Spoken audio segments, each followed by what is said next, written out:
अस्सलामुअलैकुम रहमतुल्लाहि वबरकातुहू। तो कैसे हैं आप सब लोग? उम्मीद है बिल्कुल ठीक ठाक होंगे, खैर खैरियत से होंगे और कर रहे होंगे अपनी लाइफ को एंजॉय।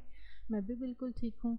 और यहाँ पर जो आपको वीडियो में पैटर्न नज़र आ रहा है, ये एप्लिक पैटर्न है। और मैंने अपनी सिस्टर को सिखाया एप्लिक वर्क, और उसको बहुत ज़्यादा शौक़ था कि आपको आता है तो आप मुझे भी सिखाएं। और ये काफ़ी इजी होता है, और जस्ट मैंने उसको लिटरली सा पेपर पे बताया था, और उसने जो है बहुत अच्छा सा टेबल रनर तैयार किया, और सारी रात जाग कर। तो मुझे बहुत ज़्यादा खुशी हुई कि उसको मैंने थोड़ा सा गाइड किया। और आप ये देख सकते हैं कितना खूबसूरत टेबल रनर है। उसने पर्पल कलर की बेस ली थी और स्किन कलर के इसके ऊपर एप्लिक के फ्लावर्स जो हैं वो कट करके लगाए थे। और पहली दफ़ा में उसके हाथ में कितनी अच्छी सफाई है।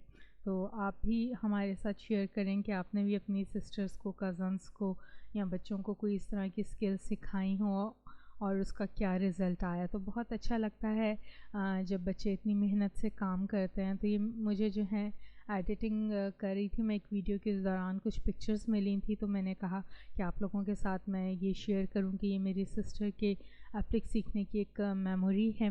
और उसके बाद जो है एक और टिप आपके साथ मैं यहाँ पर शेयर करना चाहूँगी कि बाज़ दफ़ा जो है ऑयल गिर जाता है बॉटल में डालते हुए, या प्रॉपर्ली डल नहीं पाता है पॉलीथिन बैग से। तो उसके लिए आप क्या करें, एक छोटा फ़नल ले लें। अगर फ़नल नहीं है तो यहाँ पे चाय छानी का जो नोज़ल होता है वो आप यूज़ कर सकते हैं बतौर फ़नल। वो आप रखें बॉटल के ऊपर, और उसके ऊपर से जो है आप उसमें ऑयल ऐड कर लें, तो ऑयल जो है वो गिरेगा नहीं और बहुत अच्छे से जो है बॉटल के अंदर शफ़ल हो जाएगा। तो आपके पास भी अगर इस तरह की कोई टिप्स हैं तो वो हमारे साथ ज़रूर शेयर करें। किचन, कुकिंग, कटिंग, स्टिचिंग के हवाले से कोई भी टिप हो तो वो आप हमारे साथ ज़रूर शेयर करें, क्योंकि मेरे पास जो टिप्स होती हैं मैं आपके साथ ज़रूर शेयर करती हूँ। और यहाँ पर जो है मेरी सिस्टर ने कुछ जंगली बेरीज़ थी, उनको रिक्रिएट किया था। मैंने उसको लोकल नेल पॉलिशेस ला कर दी थी, और ये नेल पॉलिशेस उसने बहुत सारे प्रोजेक्ट्स में यूज़ की थी। और यहाँ पर भी जो है ये सूखी हुई बेरीज़ थी जो दरख्त से गिर गई थी, तो वो काफ़ी सारी शाखें इसने उठाई थी और उनको नेल पेंट किया था। कुछ जो है टहनियों के ऊपर लटका दी थी। तो ये आप जैसे देख सकते हैं कि ये इनका ओरिजिनल कलर था, ग्रीन सा। और इसको जब ये थोड़ी सी ड्राई हुई तो ये कैसे हुई, और इसके ऊपर जब पेंट किया तो ये कितनी खूबसूरत लगी। तो नेल पेंट करने का जो है एक फ़ायदा ये है कि इसके ऊपर आपको लकर करने की ज़रूरत नहीं पड़ती है। तो ये मेरी और मेरी सिस्टर की टिप है। वैसे अगर हम इसके ऊपर दूसरा पेंट करें तो उसमें जो है इसको शाइन दिलाने के लिए हमें लकर की ज़रूरत पड़ती है, जो थोड़ा एक्सपेंसिव पड़ता है। तो ये एक शॉर्टकट तरीका, यानी एक पाकिस्तानी तरीका, होप के आप लोगों को पसंद आया होगा। अगर आप लोगों को ये डेकोरेशन पसंद आई है तो इनबॉक्स में कमेंट करके हमारे साथ शेयर करें।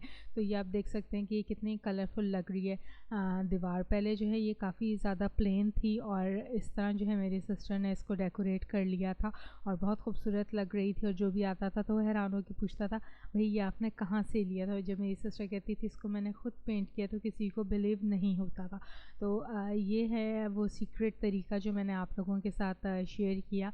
तो आप भी अपने घर को इसी तरह जो है ड्राई अरेंजमेंट को रिक्रिएट करके उनको पेंट करके तो अपना घर सजा सकते हैं। और नेल पॉलिशेस ज़ाया नहीं होती। अगर आपकी पुरानी नेल पॉलिशेस पड़ी हैं तो उनके अंदर आप थोड़ा सा नेल रिमूवर ऐड कर लें और 2-3 कलर्स उसके अंदर मिक्स कर लें, तो ये काफ़ी अच्छा जो है शेड बन जाता है, और इससे आप काफ़ी सारी चीज़ें डेकोरेट कर सकते हैं। तो ये थी हमारी आज की वीडियो, होप आपको पसंद आई होगी। तो इनबॉक्स में कमेंट करके ज़रूर हमारे साथ शेयर करें।